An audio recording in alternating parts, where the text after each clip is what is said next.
Dobrý deň, vážení diváci. Dnes opäť uvádzame rubriku Kolotoč histórie. Žiadna historická motocyklová publikácia neopomenie najdlhšiu motorku na svete. Motorky značky Čechie Böhmerland, ktorej niektoré modely dosahovali dĺžku až 3,2 metra. Továreň založil Albin Líbiš v roku 1924 v Krásnej Lípe a neskôr v roku 1931 ju presunul do Kunratíc pri Šluknove.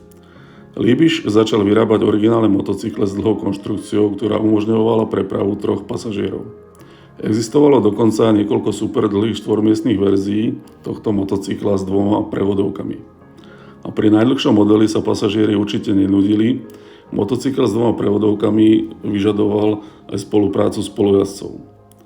Motocykle boli vybavené stojatým jednovalcom Líbiš OHV s objemom 598 cm3.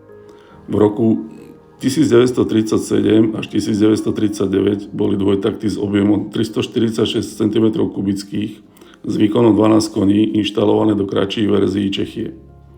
Motory určite neboli najsilnejšou stránkou značky, no nemožno poprieť, že jazda s odkrytými ventilovými mechanizmami umiestnenými v lone jazdca musela byť skutočným zážitkom. Pôvodné motocykle z 20. rokov mali dvojitý tuhý rám, prednú vidlicu s tlačnými ramenami a samostatnú trojstupňovú prevodovku. Liaté hliníkové kolesá s veľkými kruhovými otvormi predbehli svoju dobu o 30 až 50 rokov. Zaujímavou zvláštnosťou týchto motocyklov sú nepochybne aj dodatočné nádrže nazývané torpéda. Ročná produkcia bola okolo 200 kusov, krátkych verzií len 40 kusov.